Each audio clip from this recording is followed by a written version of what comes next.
welcome everybody joining us live or viewing us via the recording. You've just joined the webinar with another 120 fabulous people. And this interdisciplinary panel this afternoon is generously hosted by the Mental Health Professional Network in partnership with Kids Matter Primary and Kids Matter Early Childhood. Before we get going, let's just check that you're completely comfortable and ready to engage with our expert panel this afternoon. With such a large group, 120 and increasing, text chat is going to be your main mode of communication this afternoon. So while I'm talking at the moment, I'd encourage you to drop a welcome into the text chat box at the bottom of the screen. Just let us know who you are, where you're from, and possibly what your role is. And you can do that anytime while I'm talking. You'll notice down at the bottom of the screen there's also a technical chat. And you can use that technical chat to engage with Gavin, who's available in the control room to support you with any technical issues that you may have. Thanks for that, Gavin. Let's just consider some ground rules this afternoon in a pleasant way to make sure that our experience is as positive as it can be. We need to just keep in mind that this is a public professional space, and what we say can and may be used against us in a court of law. Only kidding. But if we could just keep in mind that both our expert panellists and our other participants can see everything that you text and type in there. We just ask that you're mindful of this, but we also encourage you to use the text chat as a place to think out loud, pose questions, and to make sense. And we'll certainly be using your questions a little bit later on. Let me introduce you just quickly to our Brains Trust here this afternoon. You can see these gorgeous people gathered around my head here in Brady Bunch style. It is going to be a conversation around our featured case study of the Orlov family, which was emailed out to you with your registration paper. But let's just hear quickly a little bit from some of our guests. Our first one, Professor Donna Cross, who's just over there to, I think, my right or your left. She's based in Western Australia, where she is the Professor of Child and Adolescent Health at Edith Cowan University. A quick question for you, Professor Cross. What age range is your research most focused on? Hi everyone, thanks Mark. We focus on school-age children from entry at about age 4, 5 through to 17 years of age. Great, thank you and welcome, and thank you for your time. Ms Tracy Simpson is joining us from New South Wales, where she's both an early childhood consultant and a project officer for Kids Matter Early Childhood with their Aboriginal Torres Strait Islander initiative. Tracy, a question for you. What drives your commitment and your interest to community partnerships? Oh, hi, Mark. Hello, everyone. It's great to be with you this afternoon. Community partnerships have shown me throughout all my work that you can have success in the hardest of contexts and have wonderful outcomes for kids, families, and for all parts of the community if you're willing to open up to community. So I'm very committed to relationships with the wider community and the communities within it. Great. Thank you for that, Tracy, and welcome on board to our panel. We'll make sure you're all well looked after this afternoon. I'm Mark Sparble. I work for Principals Australia Institute based in Adelaide with the Professional Services team. I'm also a teacher and a principal. I've worked in the education sector for a quarter of a century, mostly in regional and rural settings where I've been a leader and teacher. So this case study certainly resonates with me, and I'm looking forward to what the Brains Trust bring to this. Now, a couple of things to make mention of. This event and any artefacts from this event in the form of the recordings, the text chat, and the documents in the bottom right-hand corner of the screen will all be available to you. I believe that you'll receive an email follow-up which will contain a copy of the slide stack, plus you should also have the artefacts already. If you haven't received the case study, then you will find that. Okay, and Louise, third person. So Dr. Louise Porter works in Brisbane, not Victoria, as you might have read elsewhere, where she's a clinical and child psychologist. She has extensive experience in social and emotional intervention support. A question for you, Louise, and welcome. Whereabouts is your workplace? Are you in schools or are you in a practice? I'm mainly in a practice, although that's very part-time now. I'm retiring, as it were. Most of my time I spend either writing or presenting seminars for teachers, early childhood workers and parents. Right, thanks for that, and good luck with the retirement, because I believe that that Tracy was attempting that, and it doesn't look, sound and feel as though there's been much rest in that retirement, but you never know.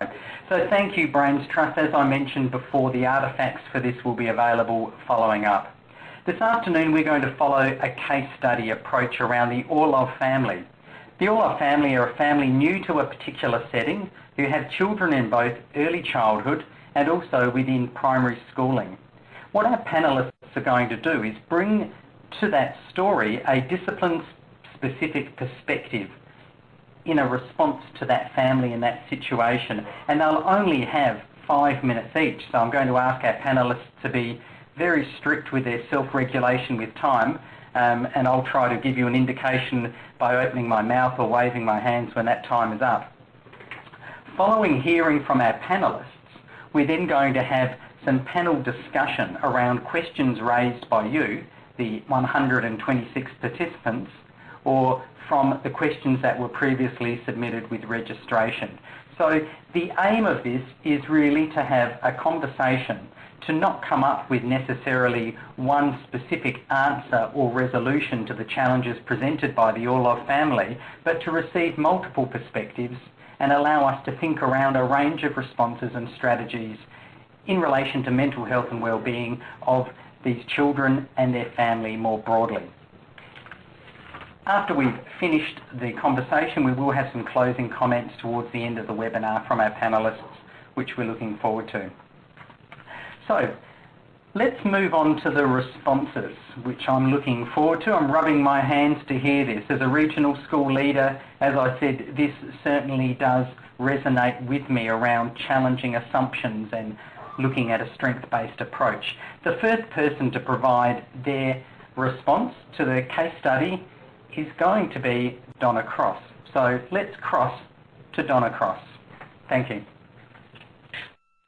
That's a pretty good line, Mark. Thanks for that. I would like to focus on the two children in particular in this case study, given that our research has spent most of its time focusing on early childhood and middle childhood in particular. And I have some slides, Mark. I'm just checking that they're able to go up as I'm speaking.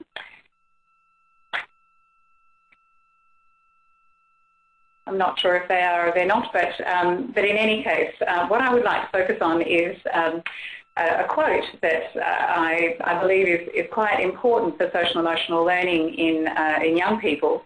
And that's a quote that goes something along the lines of, you can't pull your socks up if you don't know what your socks are.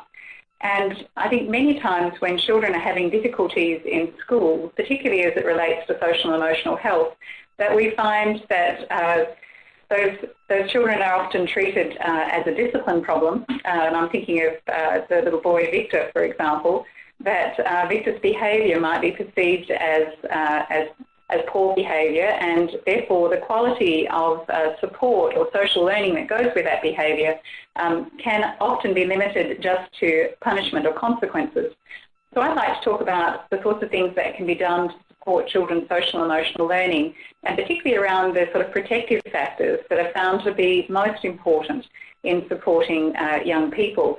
And you'll notice in the slide that you'll see in front of you is that many of these protective factors that are listed here are highly changeable. There are lots of things that we might like to do to support Victor and Sophia, for example, but not all of them are changeable. Now, of that list, you'll see things like social competence, optimism, good coping skills, decision-making skills, and so on. And all of these things are clearly actions that school staff could take to make a difference for the social and emotional learning of these children. And all of these things certainly have been identified, or each of these factors have been identified through research as factors that we can change and that we've been successful in doing through many social and emotional learning programs. On the next slide, I'll talk about relationships being hard, and I think often when teachers and even parents are in a relationship with their children, and I'm focusing again on Victor in this case study, it's important that we don't fall into a rut with these relationships and that we don't take action to try and support children in ways to behave better. And I'd like to draw on a strategy that is well used and well researched throughout Australia and internationally, and it's called the Good Times Bank. And it's about helping teachers and parents get out of the rut that they might be in terms of how they would respond to these poorer behaviours. I don't know if the slide's appearing in front of you now, but it should be headed, Why a Good Times Bank. And Good Times Bank, I'm sorry? We can see the slide, thank you, Donna. Oh, that's terrific. I'm sorry, I just wasn't sure if that was the case. So why the Good Times Bank, which I think is the next slide on from the one that you see there at the moment, is about helping to store goodwill with children, and why, what are some of the actions that teachers and parents can take to try and change the behaviours of children through an investment in the time that they spend with those children. And the Good Times Bank, if you were to do a Google search on it, it's a very simple strategy that is about kind of building credit, hence the name Good Times Bank. And as you can see on the slide that follows, it's about dealing with children who have difficulty with emotions and behaviour. And often when you're in a situation where children are displaying difficult behaviours, you can exhaust your store of goodwill with those children. And so this is about trying to bank up positive experiences. And this might be a strategy in this particular case study that the school or families or other people who interact with Victor in particular could put in place. When you look at why the Good Times Bank is useful, it's a really important way for adults who are interacting with children who are having difficulties to understand their strengths, their weaknesses and their interests, so that when that child is behaving badly, you can draw on that understanding and draw on that credit that has been established with that child to help them deal with that situation much more effectively as part of their overall social emotional learning. So there are a series of steps that an adult might typically take, and on the next slide you'll see that the adult role, and there's a really interesting acronym that's often used to talk through the sorts of actions that we should be doing when we're investing in this Good Times Bank. So assuming that I'm sitting with Victor and giving him some support, that I need to be listening more than I'm talking, that I need to follow the child's lead, I need to observe the child and understand what the child is telling me through that observation technique, narrate as much as possible what the child is doing, helping the child to label their emotions so that when they are experiencing difficulties, they have a literacy that they can draw on to talk about those later, and of course helping them to develop and communicate some ideas or messages. And on the next slide, what I've tried to do is just to summarise what some of those messages might be, thinking about this interaction that we're having. And you can see there's a table on the next slide that says, possible messages that you might provide to children are things like, I'm interested in you, I can be a helper, I'm consistent, I'll support you, and I'm safe. And as I've already described, there are clearly actions that we can be taking at the same time to develop this. So in supporting Victor and in supporting Sophia, based on empirical evidence in this area, the following slide talks about the sorts of things that we could be doing if Sophia is having difficulty with her loneliness and feeling, or at least seemingly isolated from other children, and similarly Victor, who has difficulties with his aggressive behaviours. The next slide shows the sorts of things that we should be doing to help. So we need to be listening as much as possible without interrupting. In one of our studies, which was called Keeping in Touch, we found that there were a series of 4 things that all adults should be trying to do with a child who might want to explain any difficulties that they're experiencing. This might be for Victor or Sophia. And we use something called the LATE model. And the LATE model encourages adults to listen, hence the first L. Just listen to what the children are saying, maybe not talk as much as we typically do. Acknowledge how they're feeling. It's the A section, so I'm just listening, I acknowledge. You say something like, that sounds pretty tough. Talk about options, and that doesn't mean us giving children options. It means helping children think of those options themselves and giving them ideas about how they might be able to respond in the situation that might be causing them difficulty. And last but not least, ending with encouragement. So giving children a sense that they can come back and talk to you about this issue again. And this research argues that when children present needing help in any area of their social and emotional development, that these actions will give them a sense of support and encouragement, and that the adult that they're interacting with, as a first parent or a teacher or somebody else, is giving them the impression that they are someone who can be trusted and someone who will help them in the situation that they're experiencing. The second last slide, I've nearly finished, I promise, Mark, is to talk about the most successful teaching techniques that we might use in supporting both Victor and Sophia in their various social and emotional learning needs. We talk about the proactive classroom management techniques that we should be doing, that obviously our emphasis is on prevention. To think about formal grouping. Poor Sophia is having difficulty making friends, so structuring the classroom to make sure that Sophia is mixing and having an opportunity to interact with other children will be important. A lot of cooperative learning group activities, focusing on supporting children to work together and to collaborate. It's a wonderful game called Good Behaviour Game, which gives everybody in the group responsibility for keeping everyone included and supporting somebody like Sophia. Some clear rules that are developed by the class to help everyone behave better. It might be a little bit difficult with Victor's group, as young as they are, but some ownership of rules around behaviour. Obviously lots of peer support for that behaviour change, and of course giving children as many opportunities as possible to learn how to develop friendship skills and know how to use those social skills in different situations to control their emotions and to learn how to engage in a very positive way.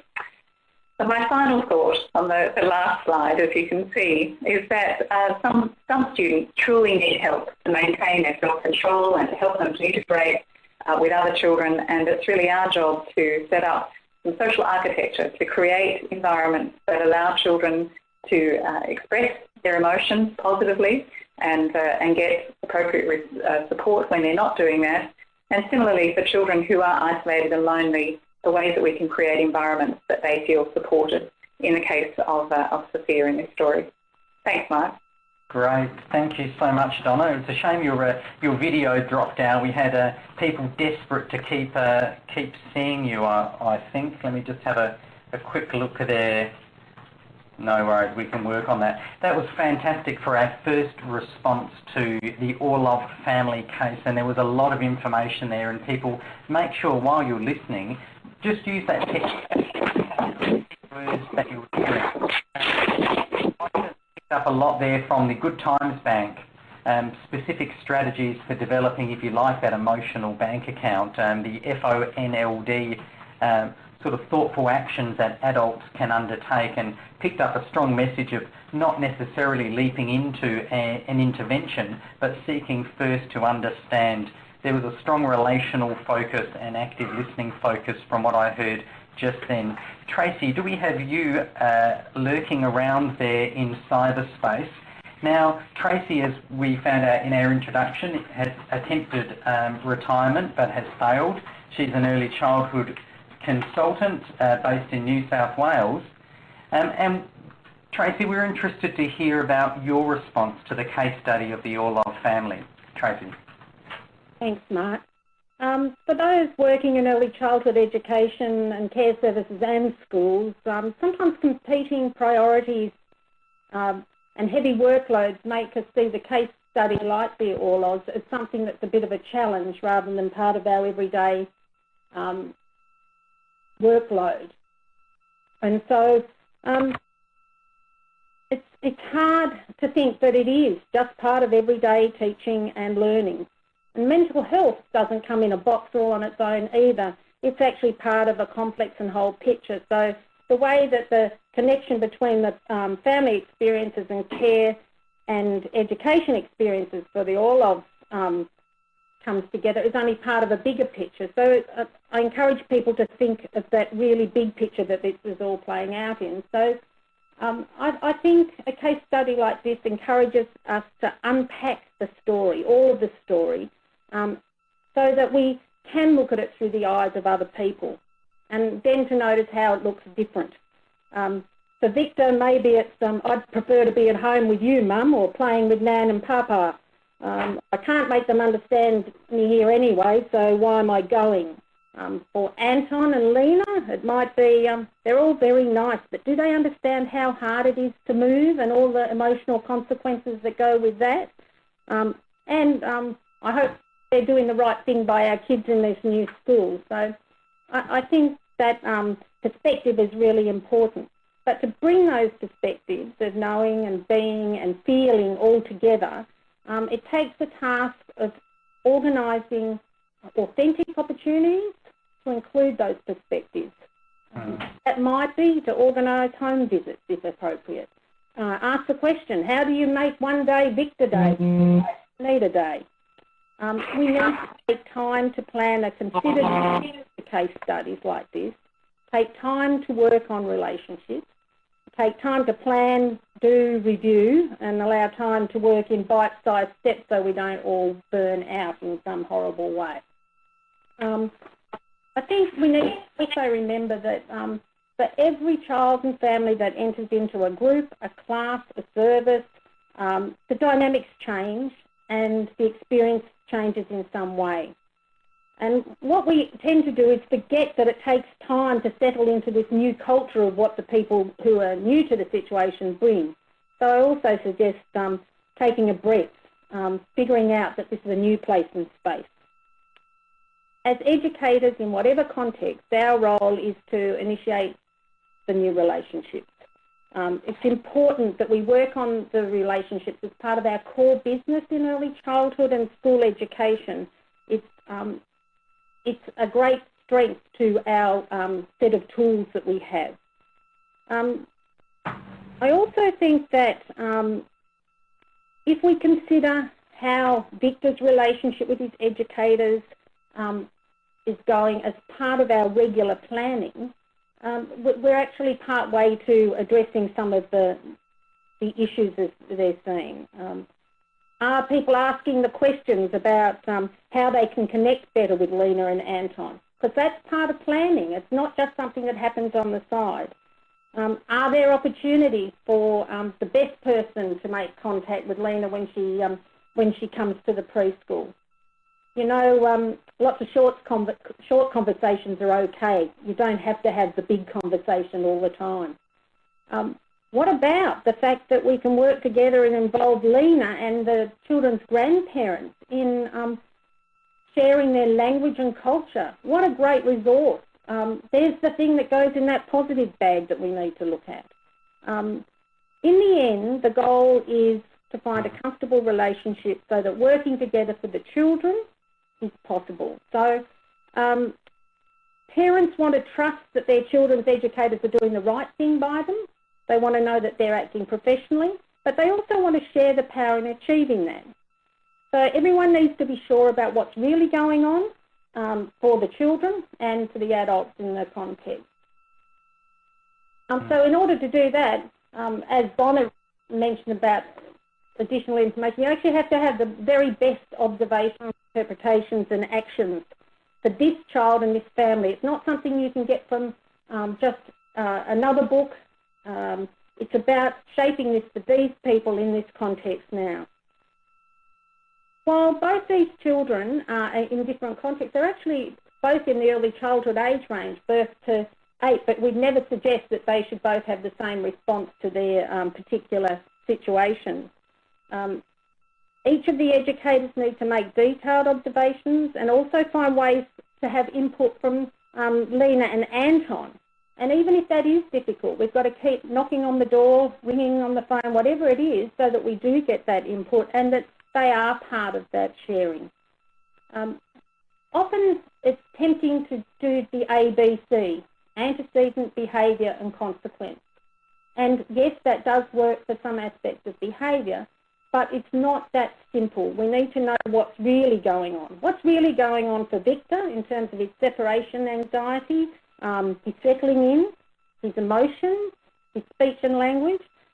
What's really happening for Sophia, you know, is she gifted and needing different experiences? What is it that's really going on? We need to bring in the child's voice.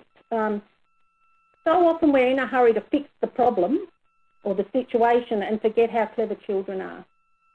We need to really listen to them and then reflect again and move on to actions that show that we are listening to them. I mentioned before, everyday work is about emotional and social wellbeing. So modelling, supporting and reassuring, storying, talking and practice are everyday teaching skills that we'd all say that we apply.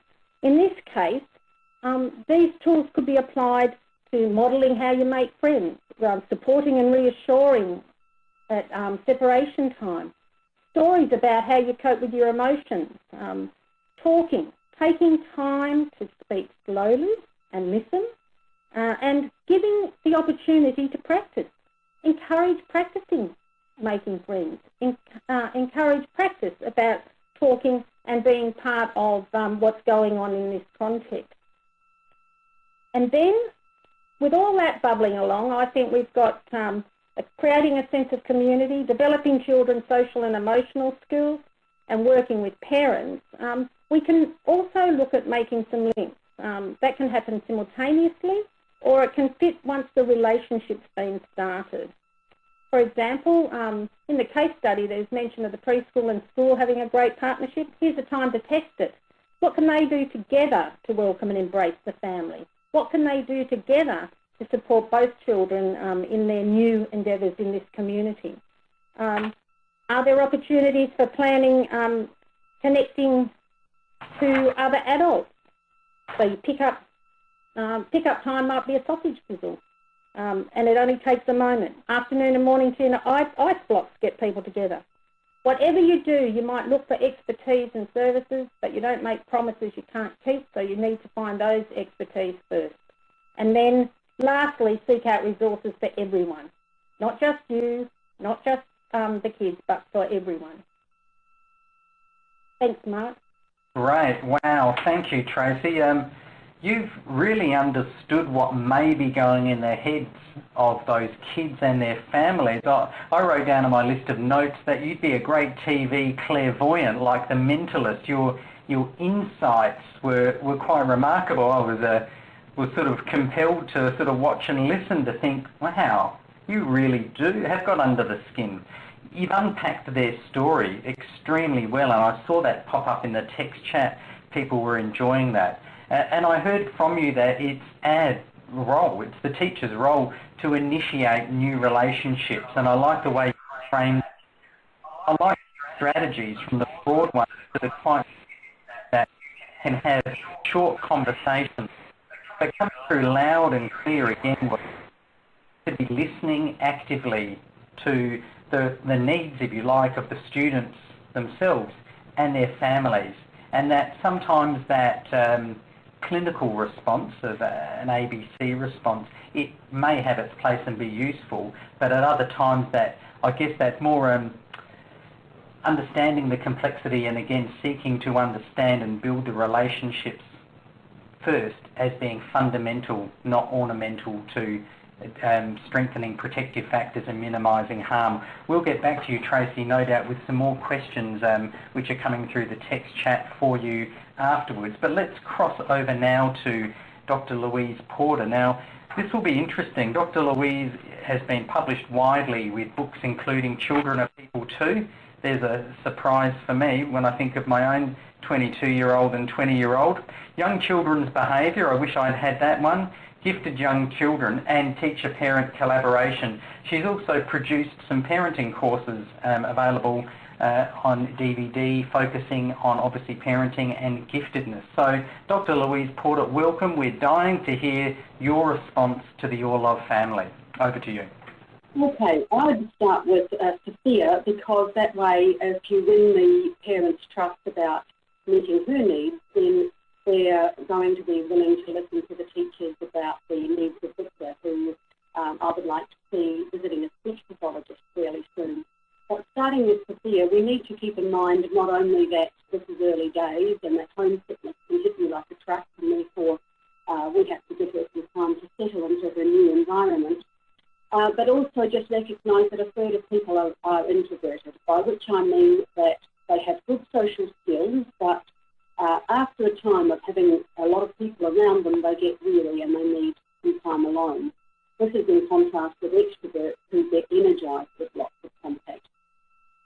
Now, we don't need to worry about introverts. They tend to be less susceptible to pressure from their peers, and they tend to have a depth of friendship even if they don't have a group. So in adult life, we're the sort of people who prefer a dinner party to a gathering of 50 people and small groups. Now, of course, no one has more than one or two intimate friends at a time, and Sophia's only a couple of months away from having lost many friends she had at her previous school, so it takes a while to find new friends. Luckily, it's not the number of friendships that counts, but their quality. And so children who are introverted are just as happy with their few friends as extroverts are with their many more superficial friendships. Now, the other thing we know is that children choose friends at their developmental level, and if Sophia is gifted, which we don't yet know, but if she is, and there's no one available at her developmental level, then the pattern that we see is pretty common. That is, they gravitate to adults or they go off and play alone. And in her case, she's going off to the library to read on her own. Now, we often assume that these children lack social skills, when in fact they lack social skills. And therefore, what I'd like to see for Sophia is that we give her access at school to older children or children at the developmental level. That is, other gifted learners, presumably either gifted or at least advanced. So one of the things that can be really useful that the school can do is form activity clubs with vertical age structures meet at lunchtime. Now, these clubs not only meet children's needs for activity and social inclusion, but are a powerful way to prevent bullying. So the considerable amount of bullying is really just for the children's entertainment to liven things up a little, because they literally don't have enough to do at lunchtime besides gossip and pick on each other. And so a few of the examples that you see on your slides there are to have a group who's interested in gardening and they could grow some produce, but a junior chef group could use to sell a local shop. And of course, in this case, she might belong to a book club. Others will be interested in a chess club, a computer club, woodwork, art group, and so on.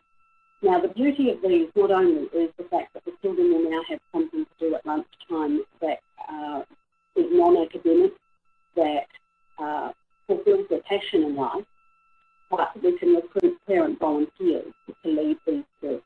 And these volunteer groups can form a support group of parents. And let's say that Sophia's mother is one of the people who's doing this group. Louise, I'm sorry to interrupt you, but would you mind maybe just using your handset while you're talking at the moment? Yes, can do. A bit of difficulty with the speakerphone. Okay, how's that? Is that better? 2 thumbs up. Okay, good. All right, so back to recruiting parent volunteers to lead these groups, because teachers are already busy enough. We can perhaps invite Lena and Victor, if he's available, and perhaps he probably won't be, but to lead a group about a multicultural group, or to be part of a multicultural group, or they may well have expertise in one of the areas in one of the clubs. And that way the volunteers can meet each week or as needed at the school, and the parents themselves can get some support from other parents. Other ways that we can get parents attending the school is to have community specialists and local agencies delivering their services on school grounds. So again, the parents become used to being on the school grounds for other than drop off and pick up, and they start to see the school as a base for some of their own activities. Community specialists could present monthly talks. The parents of young children, of course, are interested in issues such as children's behaviour and development. The parents of older children might be interested in issues such as the transition to high school. And as you see there, and I've already covered, community and cultural elders and leaders can present their cultural knowledge and stories, which of course in that net would include Lena with her understanding of Russia. Now, I believe that meeting the children's needs is the best way that teachers can win parents' respect. Talk's nice, but what parents actually want from the teachers is for them to teach their children superbly well. And with that in mind, I think that the teachers need to arrange for an IQ assessment for Sophia to see if she's gifted, and then on the basis of those results, develop an IEP that offers her advanced work, but more important than that actually, that offers her access to intellectual peers. Now, depending on her level of giftedness, this can be subject skipping for the subjects in which she's advanced, or if her giftedness is significant, it can even be necessary to do grade skipping. Now, teachers can provide academically for gifted learners within the classroom, but they can't provide for social peers because children choose friends at their developmental level, and that's why sometimes I advise grade skipping so that the children can access others who are at their developmental level and are therefore potential friends. Once these measures have earned the trust of the parents, I would then be asked if they would be willing for Victor to see a speech pathologist and audiologist, not on the grounds that they suspect there's anything wrong with Victor, but as a way of the teachers saying, we'd like some expert advice about how we can assist his language skills. So, of course, at this stage, it's inappropriate for the teachers to label him as having a language problem, but they can ask for some advice so that they can help his language skills. And once he has language to express himself, I'm sure you'll see the behaviours improved. As you now see on your screen some of the references that you might find useful. My main stance when it comes to collaborating with the parents is to recognise that parents employ us to teach their children. So the relationship really has to be parent-driven, not teacher-driven. They employ us to help them raise well-educated, well-balanced children. And so they're the ones who decide on the type of relationship they want to have with their teachers. But given that Lena, for example, was educated elsewhere, she may be unfamiliar with the local education system and with how she can develop a less hierarchical relationship with teachers than perhaps she might have been used to in her home country. We can show her that by working extremely successfully and effectively with her children and inviting her and all the other parents into the school on a regular basis rather than just as one-off to have conversations. I'm quite happy to leave it at that for now. Great, thank you so much, Louise. And your audio was super clear coming through the handset, and I know that participants, or 142 of you, appreciated that, so that was excellent, thank you. Now, the couple of things that I noted here from your session, again, there was a strong sense of focusing on the capabilities, if you like, the assets, the value that the parents and the students already have from their cultural backgrounding, and also particular skills or capabilities they might have, in inviting those into the school in some very authentic and non-tokenistic ways. You talked about possibly arranging for IQ assessments of the daughter and maybe even seeking advice from speech pathologist around, some strategies to develop the receptive and expressive, probably, I'm not sure that it's receptive or expressive in this case study, language of the younger boy. Again, inviting came through strongly. I think one of the bits that I really liked about your review was recognising that the behaviours that we see may well be perfectly representational of an introverted child who just needs time to be comfortable and is actually engaging in a way that would be perfectly normal for an introverted child. So in a sense, you were challenging an assumption that people might make that there necessarily is an issue around that. Got a comment there from Pam saying, always love listening to Louise Porter and her ideas and strategies for working with children. So you've brought your own fan club here with you today. Thank you, Louise. Terrific. Thank you. People dropping questions and comments in the text chat box. Strategies from having play groups on school grounds, enrichment programs for gifted children, but with some provisos wrapped around those ideas as a source of expertise. So keep those strategies and ideas being generated in the text chat box. Friends, what we're going to do now is move into a question and answer session. So So I have some questions that I've been jotting down to post to our participants, and we might, Gavin, if you're around, if we're able to pop up all their video panels, that would be great. If not, just let me know through the panel chat. Here's the first question that I have for Donna and Tracy and Louise, and we'll bounce around and get a quick response from you in just a moment. But my question is to do with, if we've allowed time for the students, if we've recognised there may be some personality types in play here, that possibly there's even some cultural diversities, a cultural disconnect between the community the students and the family have moved into. So if we took into account those individual variances, when, though, should we start being concerned about the mental health and well-being of the children? What is it that we should be looking for, or the teachers should be looking for, and what should be their first steps? So let's say we've allowed a bit of time of settling in, we've engaged in some of the actions we've heard. When should we start to be thinking a little bit further? Louise, do you want to kick us off just for some early thoughts around that, and then we'll move on to Tracy? I was thinking, I'll have to pick up again, won't I? Thank you. Sorry. I would think the best time to be concerned is when the children seem sad or lonely. And therefore, this is why I was concerned initially with Sophia, that she would likely be feeling quite lonely, especially as she will have lost what friends she had in her previous school. So I think the indicator is really the children expressing some maladjustment, as I say, loneliness, sadness, or of course the behavioural signs or learning delays. Okay, yeah, excellent. Thank you for that. I was just making a note to myself when you mentioned that about, reconnecting with the schools that they've come from.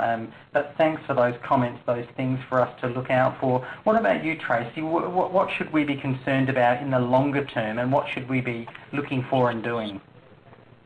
I think that we should keep an eye out for a disconnect from more and more activity, and as Louise says, that sadness, I think, is the one of the things that we need to keep an eye out for. Also, in the beginning, it might be just, I have a feeling there's something not right, but this child's behaviour still fits in what we might expect of a child, within a range of even 24 months around this child's age. It's something that we've seen before. When we start to get outside that range, as a professional, that's kind of pushed us as far as our knowledge goes. We should be looking for support from someone else to help us see what else might be going on there with either of those children, and that might be played out in disconnect in greater behaviours that are not appropriate, or in the quiet behaviours of withdrawal of Sophia. So I think it's when you get outside that scope and outside the scope of the professional. Okay, that's a really good point you just touched on right at the end, outside the scope of the professional. We might come back to that one. Let's bounce back to Donna, who's here via paranormal means, but is certainly here. Donna, your responses around, when should we be concerned? What should we be looking for in the long run? I think the points that Louise and Tracy have already raised have covered this well. But when you look at the two children separately, because I think when we're talking about them together, we have some quite different behaviours that each of those children are exhibiting. But let's look at Victor for a moment. As a 3-year-old, a child who's highly aggressive is likely to be not included in groups. Children of this age, a little bit older, when he moves to 4 and 5 years of age, don't like people in their groups who disrupt the groups or make the groups not be as successful as they would normally be. And so often children like Victor wouldn't feel included in groups, and so teachers working with young people who are being marginalised because they don't fit with the more pro-socially behaved children need to be thinking about ways that these children can be re-engaged with these groups. This continual marginalisation, particularly if the children such as Victor, who's having language delays and difficulties in using perhaps communication skills to express how he's feeling about different situations, he's going to need quite a bit of help to integrate back into the groups and really support his learning. And I think, oftentimes we assume children know how to make friends and how to talk to each other, but we really need to show them in formal ways, in the same way that we might teach a basketball skill, how to shoot a basket. We need to show children how to break into groups. And if the children are playing outside and I want to join in, what are the actions that I need to take to do that? I can't come in, obviously, take the ball, change the rules, and then wonder why nobody wants to play with me. So with regard to Victor, I'd be most concerned about his marginalisation and how I could make sure that he was being reintegrated with the groups. With Sophia, I think Tracy and Louise have covered many of the issues. I'd be really worried for her continued withdrawal and retreating to the library, as is indicated in the story, and perhaps not mixing and integrating with the other children. And there, I think, the social architecture of perhaps the parents, and I know Lena doesn't speak English well, but if it were possible for her, with support from other parents, to organise play dates where perhaps Sophia could identify who would be some of the people that she might like to play with, and for Lena, with support and advice, setting up those opportunities for Sophia to start to build those relationships. And perhaps even at a school level, structurally there are things that the school could do. If Sophia's going to the library at lunchtime, sometimes the libraries leave their computers on. Of course, the worst thing for a lonely child to do is to connect with a computer, because then they're not learning any skills about mixing with other children. So putting out board games during a lunchtime breaks that maybe two lonely children who are in the library get to sit across from each other and are encouraged by the librarians to do so, and maybe that might help Sophia to learn how to connect with some of the other children in the school who also might be in need of a friend. Good, excellent. Thank you for those comments. I particularly liked the part, Donna, there where you talked about the social architecture. In fact, preempting my next question, which I won't bother with asking now, which was around, what are those protective social architectures at a whole school level or at a classroom level which might actually support these students. I just want to pick up on a little side comment that I saw drifting around within the text chat box, if you wouldn't mind just indulging me for a moment. It's come up in as one of the pre-asked questions, but it's also come up again in the text chat, and it fits in well with this case study. It's to do with tips, strategies to best deal with separation difficulties. The person states, often it seems that the parent is exacerbating what may initially have been a small problem. How should I approach the parent when often I've had little time to develop a rapport with them? And I think many teachers would encounter this. And I think there is a situation where it's normal, and then there's a situation where there seems to be some sort of codependency and problem. So I think if you could provide any advice just around separation difficulties, maybe as it relates to either of the children or in a general sense, and when to know that that's not within the bounds of normal responses and normal separation. I think people would be interested in that. So could we this time start with you, Tracy, just around tips on how to cope best with separation difficulties? Yeah, I think we should go back to having conversations early with parents about what you're doing when you're supporting and helping children to settle in, to make that connect with the people in the service. And if you've had that conversation up front, it's easier later on to say, you know how we plan to do it this way? Well, I think now you need to back off a bit, and we'll work on the next strategy. How do you feel about that? So I mean, there are two parts of this. One is about the relationship with the parent, and the other one is about actually making that step for the child easier. And I think the honesty with the parents from the beginning makes the difference with the parent relationship, and then being honest about what approach you think is going to work. For the child, I believe that if they get used to a pattern of how this is going to happen, they are supported through the emotions that they have as they separate, and they're supported as they make their way into their day in the children's service. That's how we get them to a point where they feel confident to do that on their own. But actually talking about it, not just with the parents, but with the child.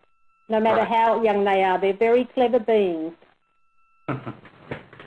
Thanks for that, Tracy. And I think you've also answered a couple of the other questions in that around how to approach these tricky conversations with families in ways that don't offend them and certainly don't then create a barrier for future engagement. So thanks for that. Louise, what about you in just a relation to those strategies you would suggest to do with separation difficulties or where it's become a real problem?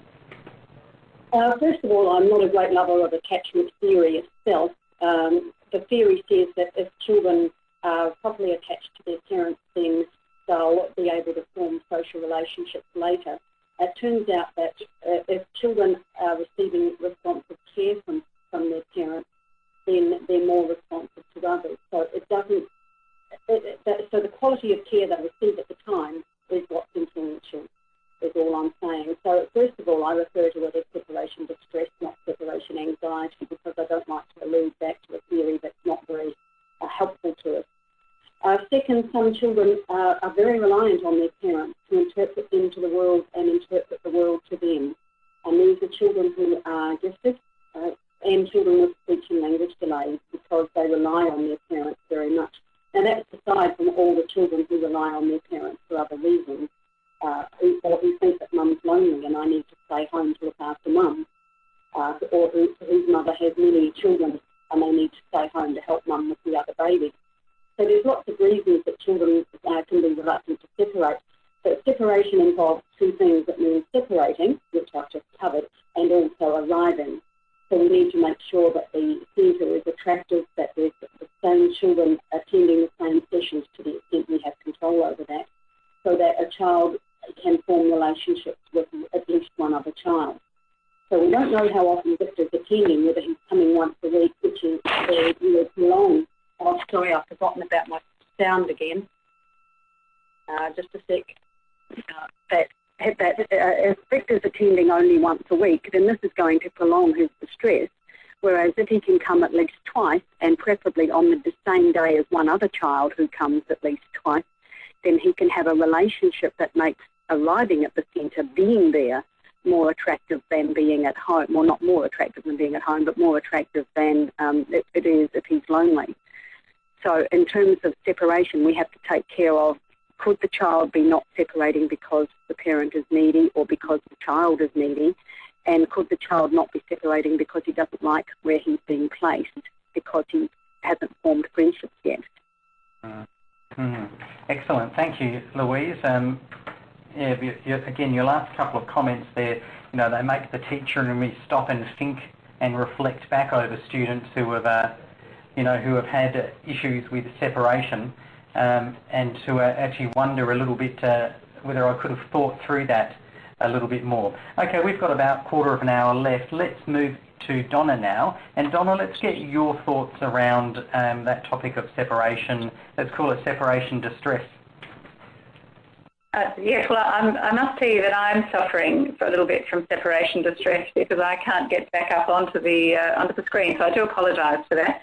But with my voice in the distance, adding to what Louise and Tracy have already commented on, you think about transition generally at any age, and obviously particularly at the ages of Sophia and Victor, it can be a very traumatic period. So some of the structural changes that schools could consider, for example, are inviting the parents or family into the school, and I know in our case study that's been difficult, but maybe inviting the parents in for successes seeing some of the work that their children are engaged in, so that the parents are in the school more often, encouraging them to be involved in the school canteen, to join reading time, really be in the school, not obviously to interfere in any way, but just to be there so that they're in that environment. It would be very helpful.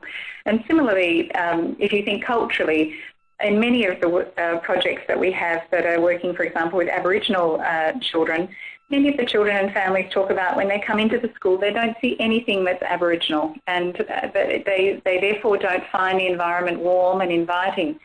And given that this family has a strong Russian background, then perhaps there could be things that the school could do. They might have a day where the children are learning a few Russian words, perhaps study culturally. There might be a public holiday in Russia, something that can start to make the children feel like the school understands where they're at and can provide that support. The other area that schools structurally could support the children is their separation from their friends. And this is probably a bigger issue for Sophia than for Victor. The case study did say that Sophia didn't have many friends at her previous school, but she might have had one or two.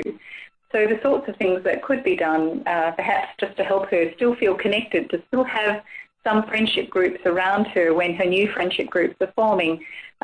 Social media obviously provides an opportunity for that, and I don't mean that as young as Sophia is, she should be on Facebook, but through some of the other social networking sites, Moshi Monsters, Club Penguin, those kinds of sites, children can maintain contact, or as we've always done, through letters and phone calls and so on, so that she still feels she has some structure and she's worthy and she has people who care about her, while at the same time building friendships in her new environment.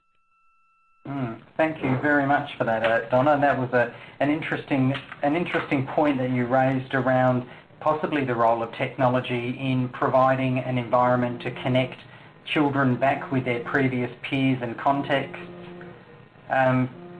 So is my phone buzzing? Or can it be looked at as being a distracting mechanism that maybe is going to deny children a chance to develop the social skills that they require? Now, we're getting lots of great stuff at the moment running through the text chat. I hope people are taking time to review that as it's rolling through. There's lots of strategies that people are talking about. One really good point is where schools have an open Edmodo or learner management system, parents are able to engage and find out what's happening in their child's classroom and school without physically having to cross the school gate boundary to enter the school to find out what is going on in order to support and understand their children a little bit better. Okay, let's just move into the homeward run here. What I'm going to do is ask each of our fabulous guest presenters to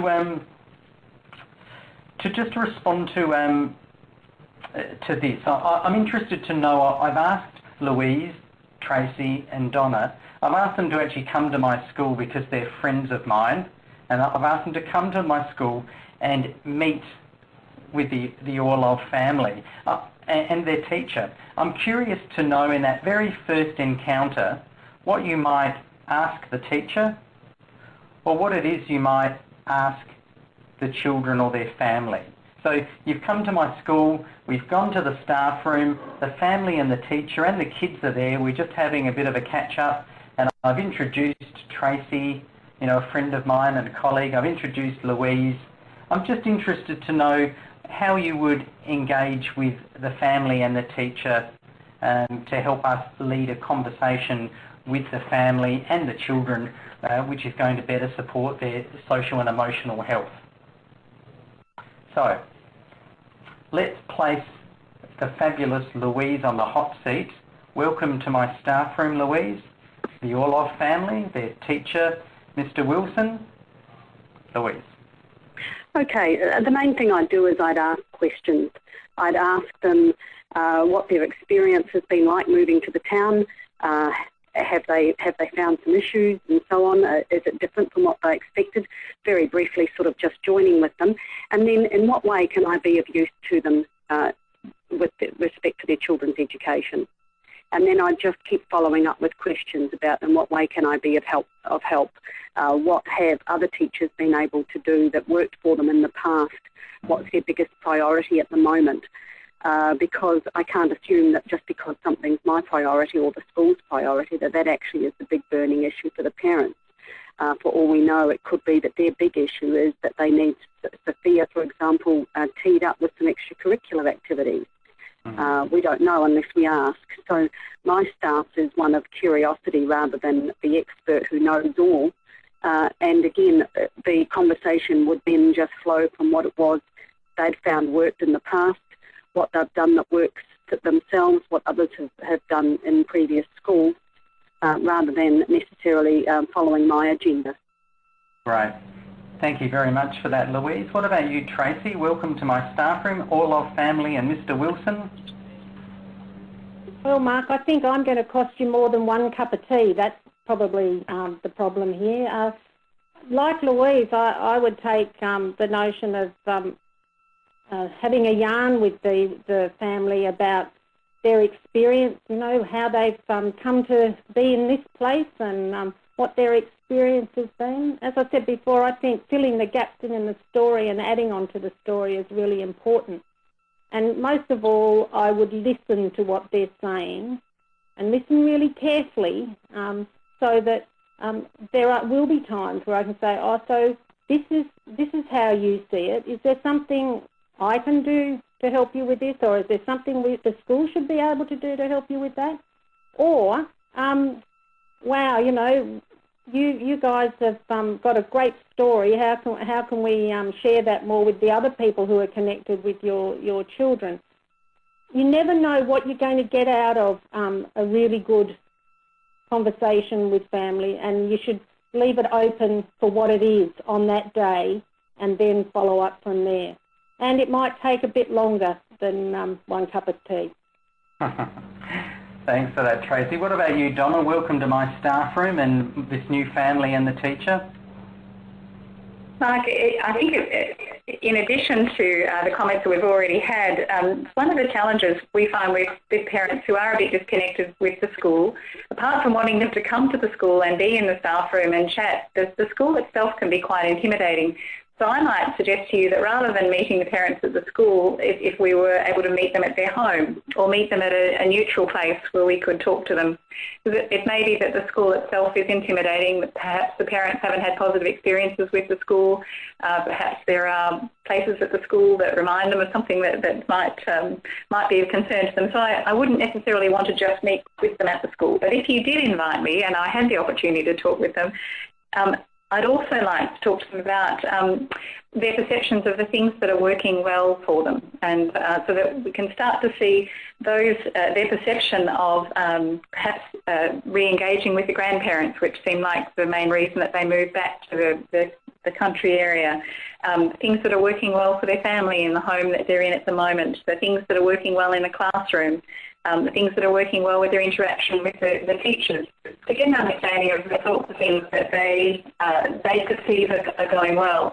And then looking at the opportunities. So where do they see the opportunities to help and support their children, and really getting their insight and an understanding of the issues that are good for them, but also within those discussions would come out, I expect, the things that are not working quite so well. But trying to keep the focus on the things that are working well, while at the same time also trying to more deeply understand what the issues are that they would like to see addressed.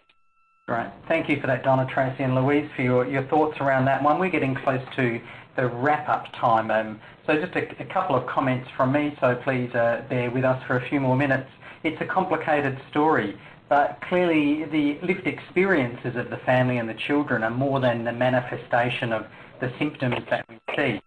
I must say, for me this afternoon, working with three such esteemed people who understand the inner workings of the human mind has been a thoroughly terrifying experience. The Orlov family have faced both social, cultural and physical transition from one context to another, and we know that context matters. There's also this issue of appropriate developmental stages, which has come into play through the conversations. I'm getting this sense that the Orloff family can manage the right way, can add value. And I really liked that strength-based approach that was coming through, and that understanding that diversity is the new norm in our schools, both in cultural and academic and cognitive and social senses. And that, I guess my takeaway message is that the development of authentic positive relationships is fundamental to enhancing mental health and well-being for students, families and communities, and not ornamental. So it's a fundamental activity, as we've heard tonight, of people engaged in leading learning with young children, and that's come through loud and clearly. Could I say thank you to our participants who have been really active in the text chat, and I know that Donna, Louise and Tracy will enjoy scrolling through and reading those comments post-session. Could I particularly and formally thank you, Louise, thank you, Tracy, and thank you, Donna, for sharing your insights and your wisdom. I know we've only scratched the surface with your expertise, but just a quick thank you. And Louise, thank you. Yeah. Thanks very much, everyone. Great. And thank you, Tracy. Thanks, Mark, and thanks everyone for joining in. Terrific. And thank you, Donna, on the phone there. Thank you, and I am sorry that I dropped out visually. No, that's okay, not a problem. People that are in the room, our 128 plus people, could you make sure you complete the exit survey when you log out? It will open up and it will also prompt us to make sure that we send you a certificate of attendance. You'll also notice on the slide that you'll be getting some information emailed out to you with any of those assets. You can keep in touch with more strategies to do with whole school approaches to mental health and wellbeing for young learners through the Kids Matter website, and you can also track down additional information through Facebook or follow them on Twitter. If you'd like to become a Kids Matter school, visit the website just up a moment ago and just follow the links. It's free and it makes a difference. Good. In that case, what I'd like to do is just to formally wrap up, to thank our organisers for hosting this event this afternoon. Thank again our fabulous panel for enduring their Q&A with me, Mark Sparvel, at Principals Australia Institute. And to formally say that class dismissed. Thank you for attendance and we'll see you at our next webinar. Thank you, everyone. Yeah.